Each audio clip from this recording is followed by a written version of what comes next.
In 2005, Gucci Mane and Young Jeezy were the two hottest rappers in Atlanta. They had a hit song together called Icy. They were both rising fast. They should have been allies. Then, on May 10th, 2005, four men broke into Gucci Mane's house. Shots were fired. When it was over, one of the intruders was dead, and that man had connections to Jeezy. Gucci was charged with murder. The case went to trial, and when it was over, the friendship between Atlanta's two biggest stars had turned into the most violent beef in Southern hip-hop. This is the story of how one night changed everything and started a 15-year war. Radrick Davis, known as Gucci Mane, was from Atlanta. He started rapping in the early 2000s. By 2004, he was making noise in Atlanta's underground scene with his unique style and flow. Jay Jenkins, known as Young Jeezy, was also from Atlanta. He'd been hustling and making music since the late 1990s. By 2004, he was signed to Def Jam Records and building a major career.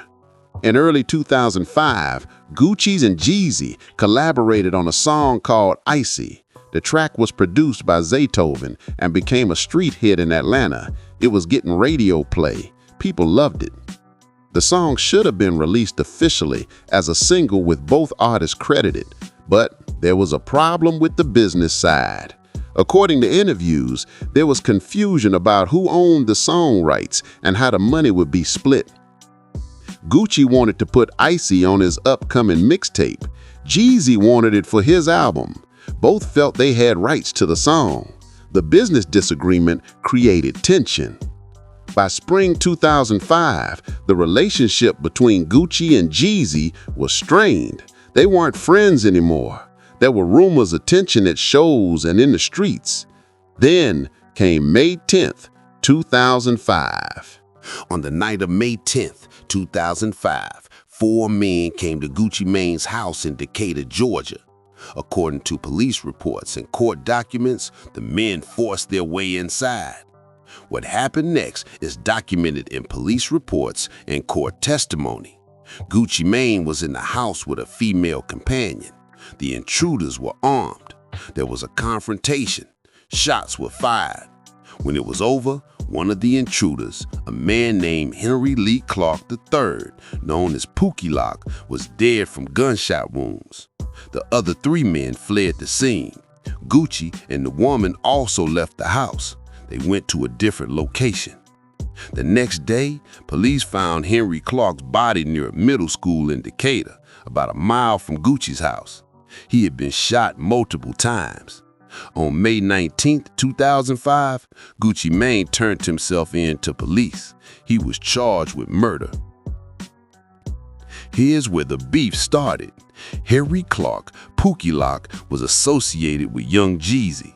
He was signed to Jeezy's label, Corporate Thugs Entertainment.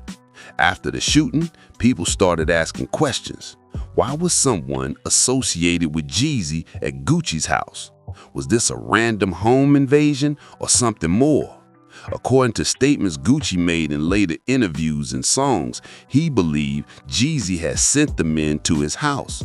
Gucci claimed it was a setup related to their business dispute over Icy. There was also a song that became evidence in the case. Before the home invasion, Jeezy had recorded a track called Stay Strapped, where he mentioned putting money on someone's head. The song never mentioned Gucci by name, but after the shooting, people connected the dots. Jeezy denied any involvement.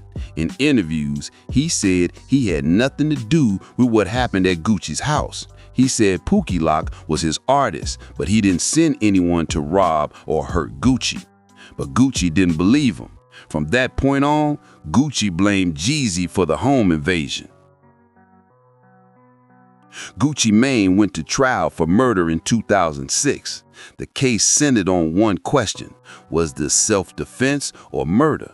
Gucci's lawyers argued self-defense. They said four armed men broke into his house. They said Gucci had a legal right to protect himself in his own home. They presented evidence of the forced entry. According to court records, the prosecution had difficulty proving their case. The other three intruders who survived didn't cooperate with police. There were no witnesses who contradicted Gucci's version of events. On May 19, 2005, Gucci Mane murder charges were dropped due to insufficient evidence. Gucci was released, but the beef didn't end. If anything, it got worse. After the charges were dropped, Gucci started making diss tracks aimed at Jeezy.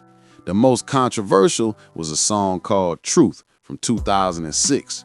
On Truth, Gucci referenced the shooting directly. He talked about what happened that night. He made it clear he blamed Jeezy for sending the men to his house. The song was incredibly disrespectful. In hip-hop culture, making light of someone's death, especially someone connected to your opponent, is considered crossing a serious line. Jeezy responded with his own diss tracks.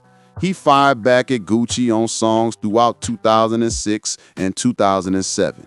The tension between them was real and dangerous. At concerts and public appearances, there was always concern about violence. Security increased when either rapper performed in Atlanta. The two couldn't be in the same place. The beef lasted for 15 years. From 2005 to 2020, Gucci Mane and Jeezy were enemies. Throughout those years, both rappers released diss tracks. They made comments about each other in interviews. They posted on social media. The beef never truly stopped. Other Atlanta rappers had to pick sides. The beef divided Atlanta's hip-hop scene. You were either with Gucci or with Jeezy. Both rappers had successful careers despite the beef. Jeezy released multiple platinum albums. He had hits like Soul Survivor, Put On, and My President. He became one of the biggest Southern rappers of the 2000s. Gucci released an incredible amount of music. He dropped mixtapes constantly. He influenced a whole generation of Atlanta rappers. Artists like Migos, Young Thug, and others all cited Gucci as an influence. But the beef always hung over both their careers. Every interview included questions about it. Every show in Atlanta had security concerns. The violence of that night in 2005 never went away. In November 2020, something unexpected happened. Gucci Mane and Jeezy agreed to do a Versus. Versus was a platform created during COVID where artists would play their hits against each other in a celebration of music. Most Versus battles were friendly competitions between artists who respected each other. But Gucci versus Jeezy was different. These two genuinely hated each other. People were worried about violence. The event took place on November 19, 2020 in Atlanta. Both rappers showed up. The tension was real. You could feel it through the screen. Early in the event, Gucci played Truth, the diss track about the shooting. Playing that song with Jeezy standing right there was a direct provocation. It could have gone bad. But Jeezy didn't react with violence. Instead, he addressed the situation directly. He spoke about wanting to end the beef. He talked about moving forward. He acknowledged what happened, but said it was time to let it go. By the end of the night, the two shook hands. It wasn't a warm reunion. The tension was still there, but it was a public acknowledgement that the beef was over. In 2005, Gucci Mane and Young Jeezy should have been partners. They had a hit song together. They were both rising stars in Atlanta. They could have built something together. Instead, a business dispute over Icy created tension. That tension allegedly led to a home invasion. That home invasion left one man dead. For 15 years, Gucci and Jeezy were enemies. The beef was personal. It was violent. It was dangerous. Both rappers built successful careers despite the beef. Gucci became one of the most influential rappers of his generation. Jeezy became a mainstream star with multiple platinum albums. But that night in May 2005 hung over everything. The death of Pookie Loc, the murder charge, the years of diss tracks and threats. In 2020, they finally ended it. Not because they became friends again, they didn't, but because after 15 years, the beef had run its course. The Gucci Mane and Jeezy beef taught hip-hop that some conflicts go deeper than music. When real violence happens, when people die, the beef becomes something different. It becomes something you can't take back.